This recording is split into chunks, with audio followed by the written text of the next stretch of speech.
Muy bienvenidos y bienvenidas a un nuevo capítulo del programa de análisis internacional de la región al mundo, programa está bajo el marco del Centro de Estudios Europeos de la Universidad de Concepción y la Cátedra Jean Monnet del programa Erasmus de la Unión Europea. Hoy día vamos a conversar de un tema fundamental como es la democracia. Hace un tiempo, un editorial del diario El País hablaba y titulaba Las democracias frágiles. Y hace tiempo ya que veníamos escuchando de esta crisis de la democracia iliberal, de estos atajos que algunos están tratando de buscar a esta forma de gobierno. Y para ello, hoy día tengo el gusto de contar con dos excelentes invitados para conversar sobre este tema. En primer lugar, estoy con la doctora Janina Welp, quien es investigadora del Centro de Democracia Albert Hirschman en Ginebra. Así es que te doy la bienvenida, Janina. ¿Estás ahora dónde físicamente? Ahora mismo, Paulina, ante todo, hola y muchas gracias por invitarme a tu programa. Ahora mismo estoy en Barcelona. En Barcelona. Y desde Santiago de Chile, el académico de la Universidad Mayor, investigador, el doctor Alejandro Olivares. ¿Cómo estás, Alejandro? Hola Paulina, hola Yanina, muchas gracias por la invitación. Estamos muy bien, con muchas ganas de poder conversar sobre este tema tan interesante que nos convoca hoy día. A ver, partamos por algo súper básico y a la vez súper complejo. Como este es un programa que lo escucha el público en general, ¿podríamos explicarles qué es la democracia? Y es una pregunta que yo sé suena tan fácil y que al mismo tiempo es tan compleja. Yanina, ¿cómo le podríamos decir a la gente qué es la democracia, que va a ser el tema que vamos a analizar hoy día?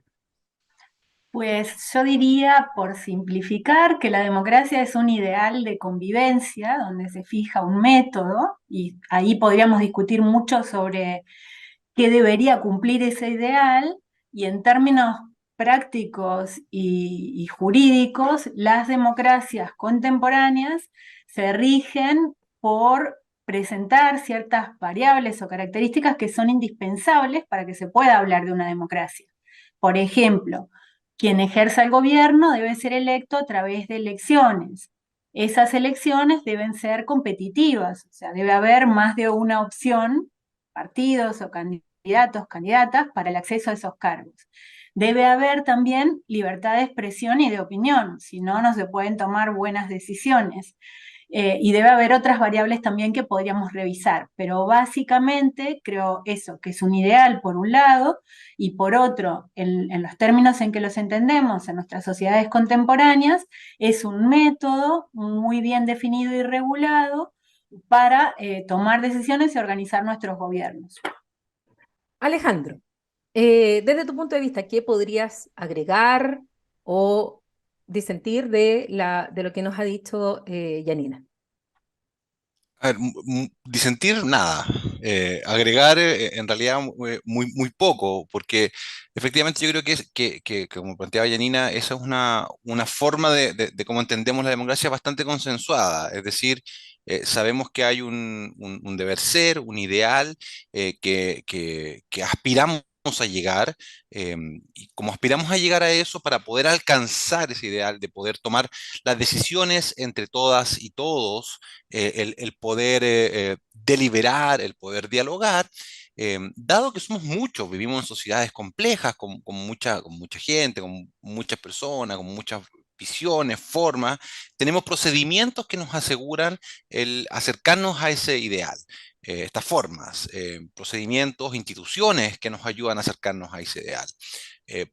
Procedimientos, instituciones mínimas, como por ejemplo la elección de las autoridades, de los cuerpos colegiados para que tomen decisiones, procedimientos como el control entre las instituciones, que es muy importante para que una democracia funcione.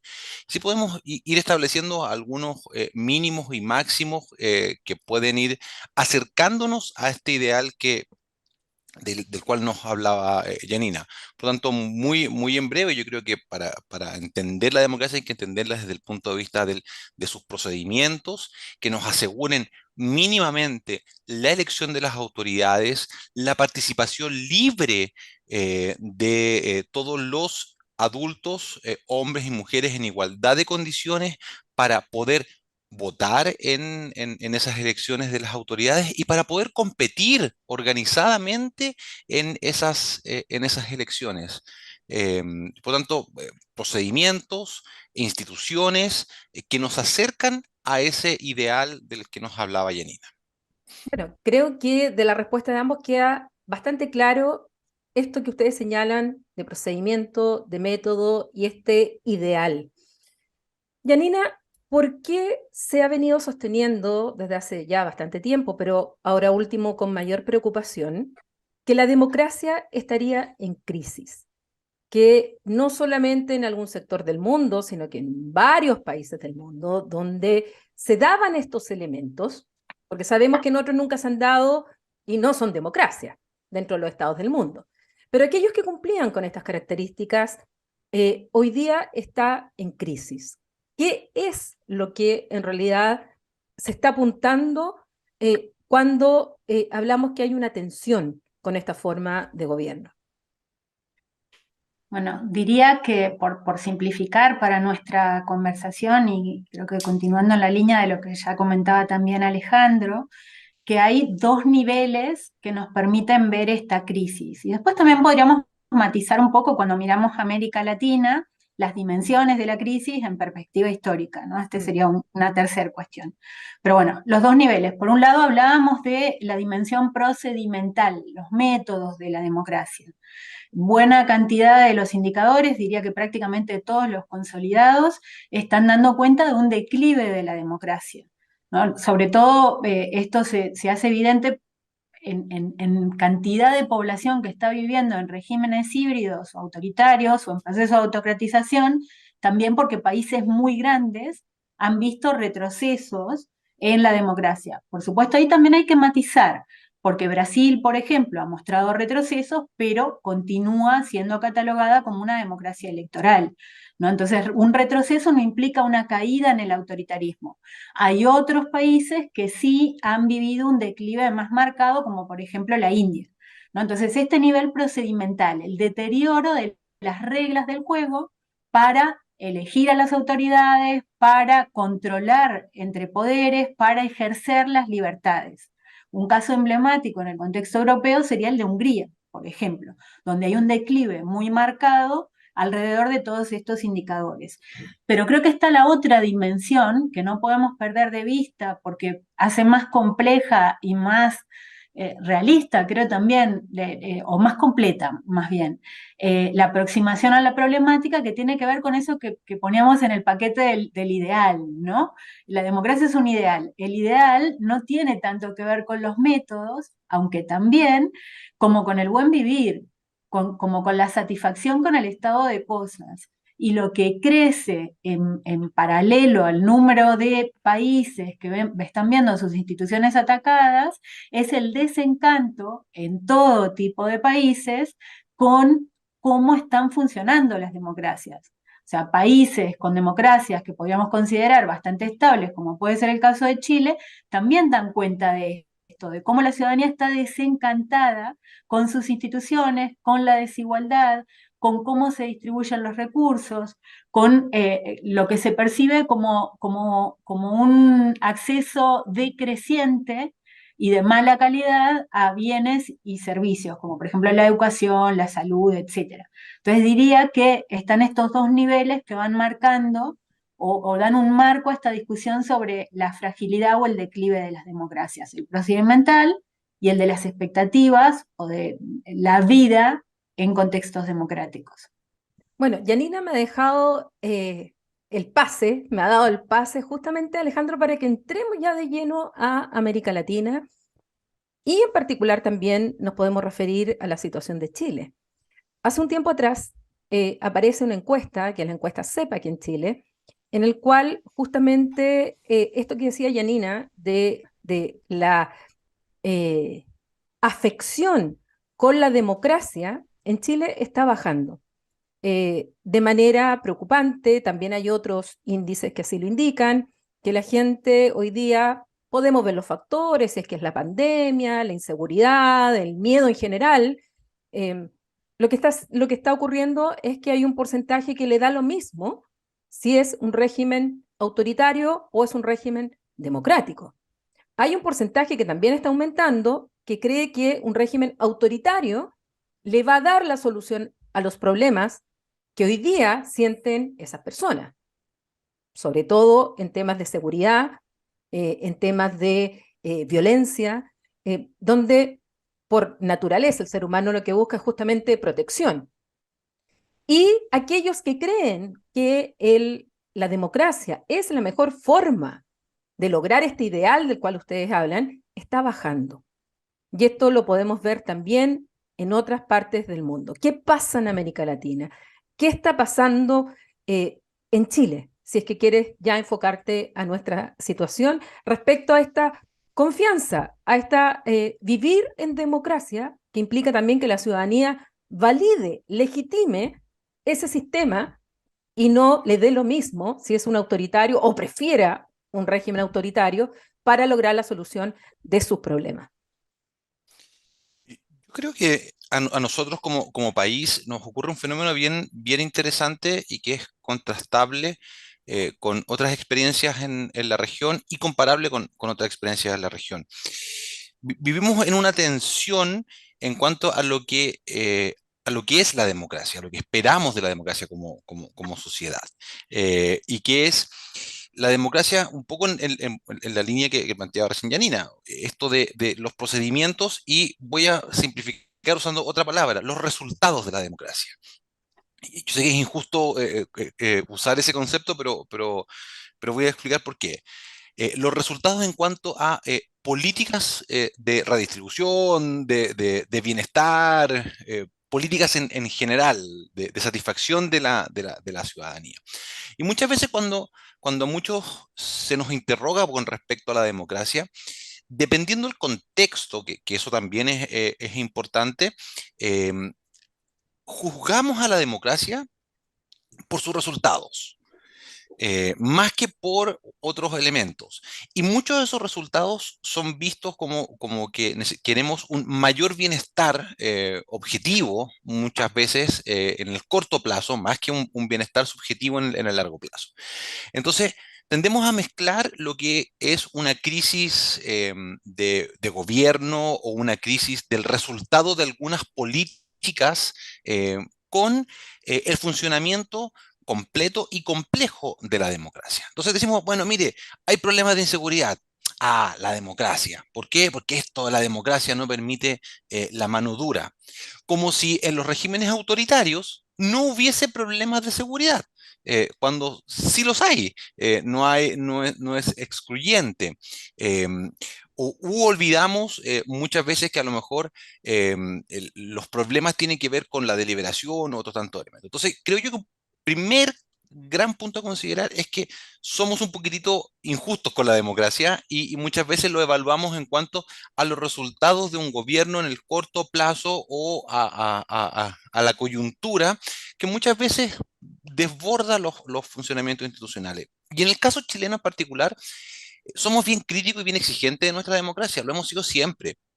Desde el 90 en adelante, muchas encuestas nos sitúan como muy críticos del funcionamiento de la democracia, y la respuesta a la pregunta de si preferiríamos otro régimen de gobierno siempre nos tuvo en los lugares más altos de los rankings. El Latino Barómetro, yo me acuerdo cuando hacía esa pregunta, situaba a Chile siempre en un lugar alto porque había una tendencia autoritaria más o menos marcada.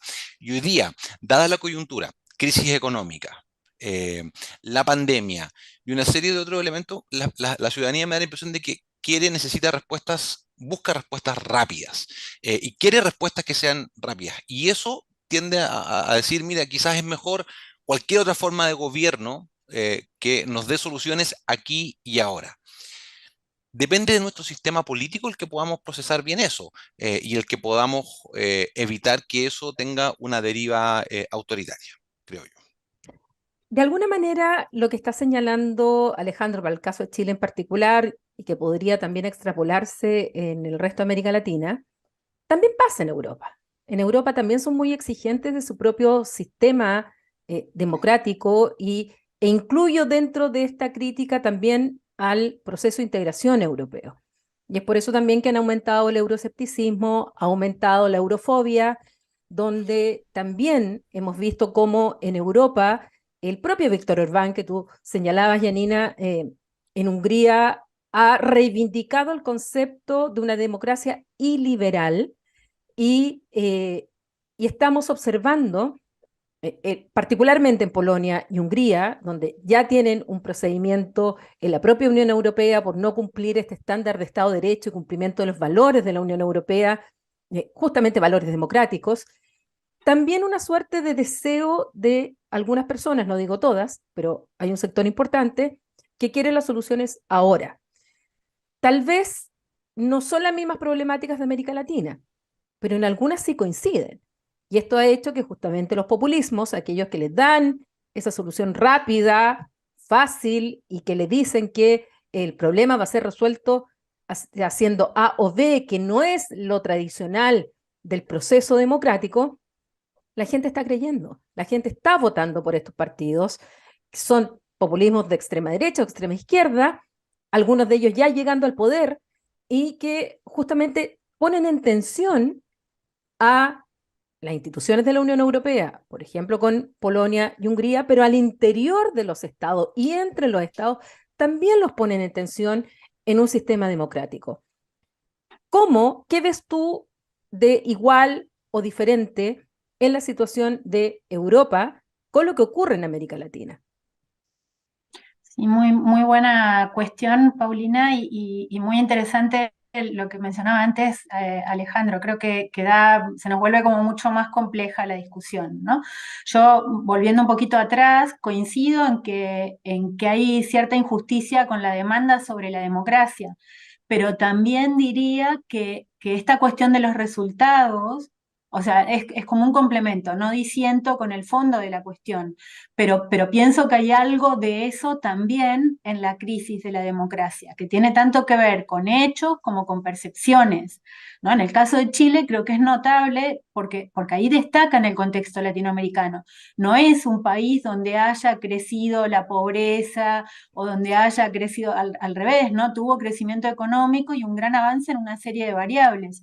Y lo que crece es la percepción de la desigualdad también en cierta medida, y hay una crisis de expectativas, ¿no? Entonces ahí es donde podemos poner la mirada sobre distintos países y ver diferencias. Yo en este sentido creo que Chile puede parecerse más a unos cuantos países de la Europa occidental que a otros de América Latina, por ejemplo América Central, sobre todo pienso en El Salvador o Nicaragua o Guatemala, o que diría que están muy lejos de lo que pasa hoy en Chile, ¿no? En este sentido también se ve la diversidad en Europa. Yo sería como bastante reacia, salvo por esta dimensión de la Unión Europea, que claramente nos pone un marco ahí dentro de la Unión Europea, tenemos un marco jurídico y de funcionamiento que tiene toda una estructura, pero a partir de ahí, si pensara en casos, me resistiría a comparar a América Latina como región con Europa como región, ¿no? Con incluso los problemas que tenemos en ambos lados para definir cuáles son los límites de cada región.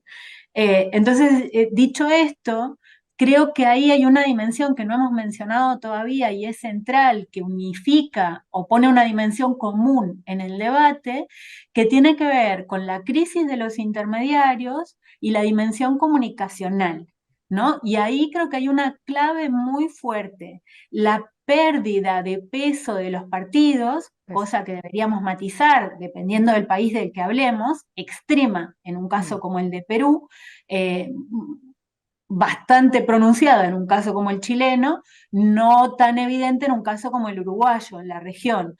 Y lo mismo podríamos ver en Europa como hay diferencias, ¿no? Pero en cualquier caso, esta crisis de los intermediarios, que también podríamos incluir a los medios de comunicación, ¿no? Y ahí Estados Unidos podría entrar en la ecuación. Depende del posicionamiento ideológico, se confía o se desconfía completamente de una serie de medios de comunicación, ¿no? Los medios de comunicación en buena parte de los países de los que estamos hablando están asociados con la derecha o con la izquierda, y a partir de ahí se cree o no se creen las noticias, ¿no? Hay una erosión de la esfera pública como espacio de debate muy notable. Entonces, todos estos elementos, más las redes sociales digitales, producen un aceleramiento en la formación de opinión pública, una alta volatilidad, y esto complica mucho la gestión de las expectativas, ¿no? Todo este marco para decir por qué hay tanta impaciencia. ¿No? Hace un tiempo escribí sobre los nuevos gobiernos de izquierda en América Latina, pensando en Brasil, en Colombia y en Chile, y para mí algunos de los problemas tienen que ver con lo institucional. La debilidad política de estos gobiernos en Chile es clara, ¿no? Con pocos representantes en el Parlamento, lo que los obliga a negociar constantemente, y las altas demandas de la ciudadanía. Cuando los partidos que llegan al gobierno no tienen una base territorial fuerte, tienen muy complicado gestionar las expectativas de cara a sus bases. Y si a eso le agregamos que las agendas de sus bases, por lo menos al momento de votarlos, en segundas vueltas además, a veces, o en estos tres casos en particular muy claramente, son sectoriales, son muy fragmentadas. Claro, hay que pedir paciencia. Estamos en un contexto de crisis económica, hay poco poder político, poco margen institucional y expectativas fragmentadas, sectoriales y urgentes. Como no se puede responder, hay que comunicar y pedir paciencia y explicar por qué se priorizan unas y no otras. Y hay poca capacidad de los partidos de eso que aupan a estos gobiernos para gestionar eso. Yo creo que ahí hay un patrón común a las democracias frágiles. Ahora tu pregunta iba también a la adhesión o creciente adhesión a los liderazgos fuertes. Y esto para mí, con eso cierro, que no me quiero alargar mucho, también nos está planteando una contradicción que tenemos que analizar mucho más, porque estamos viendo que crecen a la vez dos elementos, y ahí creo que dialoga muy bien con lo que decía Alejandro antes, que parecen como contradictorios, o sea, adhesión a liderazgos autoritarios o filoautoritarios, ¿no? Liderazgos fuertes, carismáticos, que se impongan, y descrédito de la política, ¿no? Hay una expectativa de que ese tipo de liderazgos puede poner orden, pero claramente no tenemos, desde la ciencia política, la sociología, ninguna evidencia que diga que los gobiernos autoritarios son más eficientes y gobiernan mejor. Y sí tenemos clara evidencia de que violan derechos humanos, ¿no? Entonces ahí también nos tendríamos que preguntar dónde no estamos comunicando bien. Yo creo, Justamente, Alejandro, justamente perdón, yo Paulina. iba, no, yo creo que iba un poco a lo que tal vez quieres decir, porque yo te iba a preguntar sobre los partidos políticos. Yo sé que este es un tema que tú has estudiado, y era un tema que hay que analizar, o sea, en qué medida los partidos políticos son también, los partidos políticos tradicionales, digamos, son también, por un lado, responsables de este descrédito de la política. Eh, Hay casos de corrupción, o sea, en algunos países ya superan incluso lo que uno pudiera imaginar. El mismo caso de Brasil es uno de ellos, pero nos encontramos no únicamente con Brasil. Cuánto también se ha banalizado la propia política por los propios partidos políticos, y por otro lado, aquellos partidos que vienen a ser alternativa generan expectativas que los hace caer también en la demagogia, es decir, que prometen lo que saben que no van a cumplir, pero que al electorado le hace sentido. Y además toman, y es lo que está pasando también en varios países, pasa en Europa, pasa en Chile y pasa en otros lados, que las demandas de las bases justamente son temas súper de nicho, que no le hace sentido a todo el resto de la población.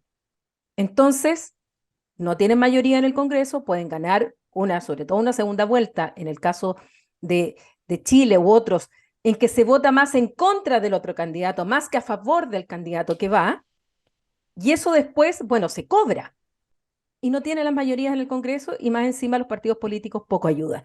¿Cómo tú ves eso? Y no sé si hacia allá iba tu reacción a lo de Yanina, porque los partidos políticos son fundamentales en este análisis.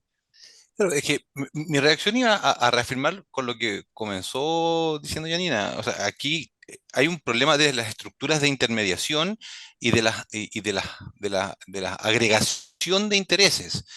Porque no es posible que no tengamos estructura para que un grupo de agendas locales, de agendas súper focalizadas, no puedan ser no pueden dialogar y generar una visión común. Ahí hay un problema de la estructura de intermediación. Y esa estructura de intermediación que no es capaz de agregar intereses, que no es capaz de agregar preferencias y por tanto de ir escalando, lo que hace es que finalmente tengamos una serie de preferencias atomizadas y que los diferentes actores, las diferentes actrices, de manera más responsable o menos responsable, traten de responder a ese tipo de demanda. Y ahí es donde creo yo que se está jugando gran parte de esto, porque se mezcla lo que conversábamos antes. Claro, efectivamente la democracia no ha resuelto algunas cosas. No, hay una crisis de expectativa.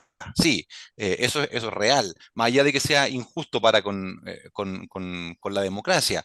En el caso chileno, hay una clase media empobrecida en base a crédito, que tiene una expectativa de poder desarrollarse económicamente que no lo ha logrado, si no es con deuda, y espera que alguien le solucione aquello. Eh, pero esas deudas son al mismo tiempo las que han generado su propio éxito. Entonces, claro, hay una tensión de la estructura de intermediación. Los partidos no son capaces de tomar esas demandas y de agregarlas, pero los medios tampoco son capaces de canalizar bien las diferentes expectativas de la ciudadanía y poder ponerlas en diálogo. Entonces se genera esta paradoja de alguna manera que tomamos agendas muy particulares. El caso de la señora Juanita en tal lado, lo maximizamos como si fuera el caso único, generamos una expectativa de solución de eso que en realidad no es posible y le agregamos más tensión a la democracia.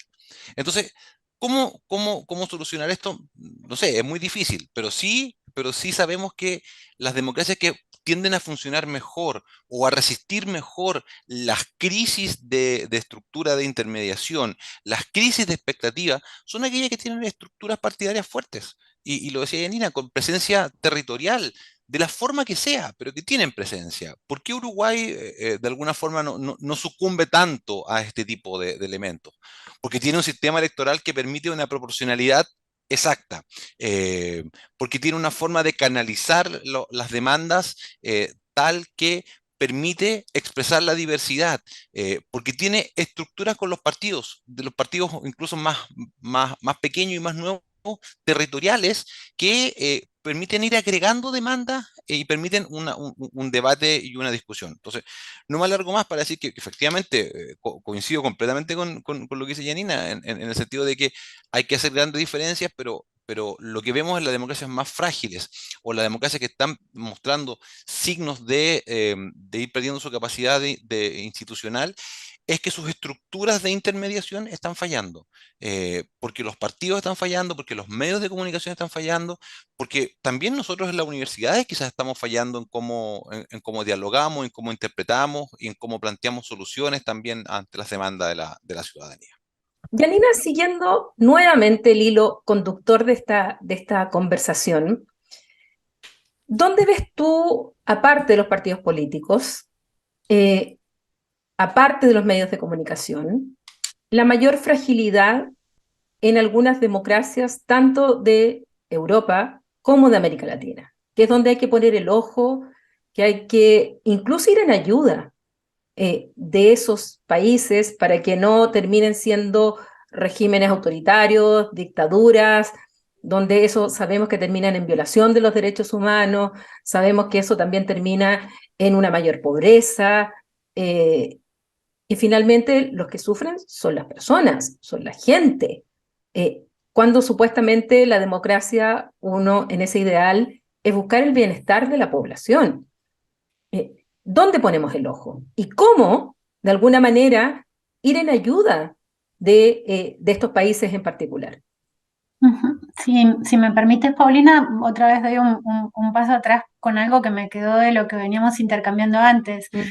Yo creo que hay algo que deberíamos analizar más, y para mí es una pregunta abierta, no es que tenga una posición definitiva sobre esto, pero tiendo a pensar que hemos abordado mal la cuestión de la democracia. O sea, que este retroceso global tan marcado que estamos viendo, en parte se observa porque los parámetros para medir la democracia fueron estrictamente institucionales e incluso en lo institucional demasiado superficiales.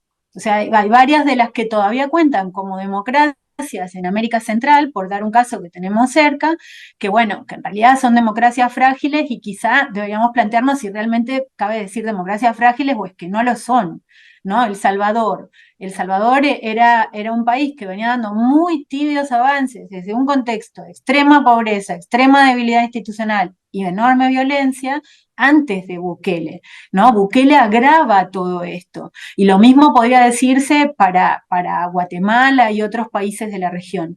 Entonces, y ahí también creo que esto aplica para Europa. A mí lo he citado unas cuantas veces, me gusta mucho el trabajo de Holmes y Krastev, Una luz que se apaga, donde analizan cómo tras la caída del muro de Berlín, los países del este de Europa fueron de alguna manera forzados, aunque institucionalmente, no con violencia, a hacer una mímesis institucional de cómo estaban organizados los países del oeste de Europa. Y esto se produce defendiendo un marco institucional que requiere de unas condiciones que no estaban dadas.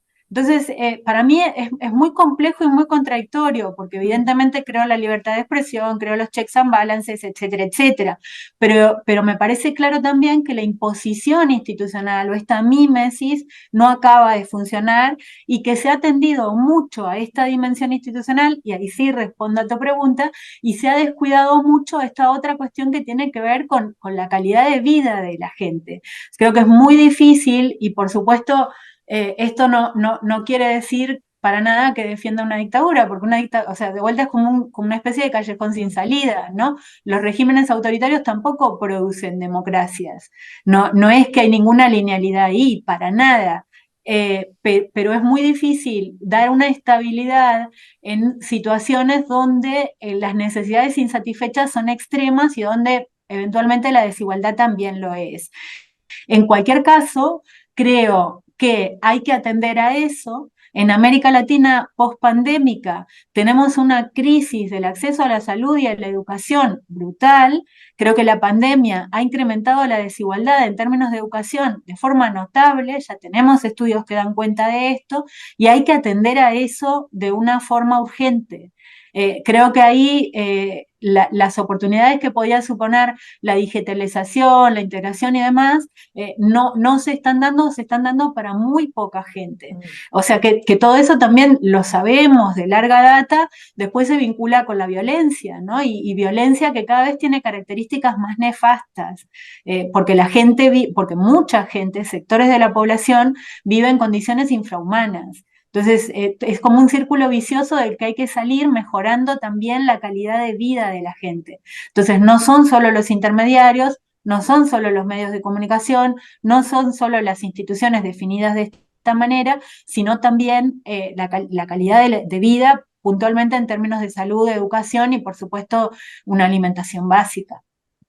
Alejandro, qué otras dimensiones tú agregarías que hay que poner el ojo justamente para no caer en regímenes autoritarios, en regímenes dictatoriales? América Latina tenemos una historia eh, sangrienta en este sentido, y por lo tanto, pese a que muchos de los jóvenes hoy día no vivieron la dictadura de Pinochet, no vivieron las dictaduras en otros países, hoy día también esos mismos jóvenes hay una parte en los cuales les da lo mismo un autoritarismo u otro y están tendiendo a votar incluso por partidos o movimientos en que no valoran la democracia o esta convivencia. Y lo que se está produciendo es una radicalización en las posturas que tal vez no reflejen realmente lo que pasa en la convivencia normal entre las personas. Las redes sociales en esto también contribuyen mucho a eso. Eh, ¿Qué más? ¿Qué más los tomadores de decisión, porque finalmente son ellos los que van a tener que hacer frente a esto? Nosotros desde la academia podemos ayudar con análisis, con ciertas propuestas, con ciertos, encender ciertas alarmas, pero los tomadores de decisión son otros. ¿Qué más tú dirías? Ahí hay que poner ojo, ahí hay que reforzar, ahí hay que mejorar. ¿Qué más? Yo creo bueno, hay que partir mejorando la calidad de la respuesta, la estatalidad, básicamente, del que entrega las soluciones. Ahí eso hay que tenerlo, es algo que hay que desarrollar en todos lados, en Chile, en toda América Latina. Hay que reforzar un sistema institucional que permita el desarrollo de condiciones mínimas. Es decir, siempre estar pensando de manera crítica, pero al mismo tiempo objetivo. Yo siempre me pregunto, ¿cuánto podría avanzar Perú con un régimen institucional distinto, que no propicie gobiernos divididos y que que se enfrenten los poderes entre sí y que estemos todos casi con un lápiz contando cuándo va a caer el presidente? Eh, claro, en casos extremos o en casos graves es importante que haya un check and balance, pero al mismo tiempo hay que tener un sistema que permita algún tipo de continuidad en las políticas y que haya algún tipo de desarrollo de las mismas. Pero más allá de los temas institucionales, que son muy importantes, pero como bien decía Yanina, le hemos puesto quizás demasiado énfasis en algún momento, hay que pensar también en algunos elementos que van más allá. Hay que recuperar la discusión cívica. Y la discusión cívica, la formación de ciudadanas y ciudadanos, parte de la base, parte de los colegios, parte de las organizaciones territoriales, parte del que podamos tener un diálogo de igual a igual, el que nos reconozcamos en las diferencias, pero al mismo tiempo en que a partir de esas diferencias podemos construir, en que tenemos diagnósticos distintos con respecto a muchas cosas, pero que esos diagnósticos distintos lo que nos permiten hacer es crecer, es trabajar conjuntos si logramos conversar esa diferencia. Entonces, hay que invertir en educación cívica, hay que invertir en educación en la democracia, en la tolerancia, y eso es de muy largo aliento. No se van a ver los resultados en 1, 2, 3 años. O sea, eso es algo de largo plazo, es poder conversar en los colegios, poder reformarnos en los colegios, en la escuela, en cómo en las universidades también transmitimos alguna serie de valores. Y si para eso hay que invertir con mucho más fuerza en algunas medidas correctivas, cuotas de género o paliativos, hay que hacerlo. Porque efectivamente creo que son las formas en que hay que avanzar. O sea, hay que poner también ojo en lo sustantivo, en el sentido de mejorar sobre todas las cosas la calidad de la formación, la calidad del debate, ser un poquito más responsables en aquello. E ir reforzando las estructuras de intermediación. Yo soy un fiel convencido de que es que reforzar los partidos políticos, hay que apostar por ellos, porque por lo menos yo no conozco alguna estructura que los pueda reemplazar eh, y que... em, porque los partidos generan este debate, generan esta cosa que necesitamos que se transmita en la sociedad también de amistad cívica, de vivir en la diferencia. Entonces, yo apostaría por esos elementos que son sustantivos, pero son de mediano a largo plazo. Bueno, yo les quiero agradecer muchísimo a ambos. Creo que fue una conversación muy rica, muy densa, muy importante. Salieron elementos, temas que son, pero de urgencia. O sea, no son temas que uno tenga que decir, bueno, esperemos más adelante. No, es hoy día. Y me quedo con las últimas palabras de Alejandro. El tema de la convivencia, el tema de la tolerancia, el tema de saber discutir sin agredir. Eh, es cierto, el tema de las redes sociales a veces justamente nos impide eso, pero no solo las redes sociales. a veces nuestros propios representantes políticos no dan el ejemplo, y lo vemos en distintos congresos a veces, y la imagen que aparece no es justamente la que uno esperaría de la convivencia cívica, y vemos conatos y vemos una serie de lenguaje que poco ayuda a este diálogo. Yo quiero agradecerles justamente una de las razones por las cuales el Centro de Estudios Europeos de la Universidad de Concepción tiene este programa de análisis internacional, es para eso. Es para difundir, para conversar, para analizar, para saber lo que pasa en otras partes del mundo, pero que obviamente también pueden verse reflejados en la región. Ya hablo, el nombre de nuestro programa también es un juego de palabras, porque podemos pensar en la región como América Latina, como América del Sur, o como región del Biobío. Así es que yo les agradezco a ambos por habernos acompañado, y desearles también mucho éxito en su proyecto. Gracias, Janina. Gracias también, Alejandro. Gracias, Paulina, Alejandro, un gusto. Un gusto, muchas gracias, que estén bien. Y para ustedes que nos han visto en este capítulo, bueno, recuerden que cada semana estamos con un análisis internacional de la región al mundo. Acompáñennos cada semana por las pantallas de Canal 9 Regional, el Centro de Estudios Europeos de la Universidad de Concepción, el proyecto Jean Monnet Erasmus de la Unión Europea, y cada día aquí buscando análisis que les ayudarán a ustedes a comprender el mundo, pero también a comprender nuestro país y nuestra región. Nos vemos en un próximo capítulo.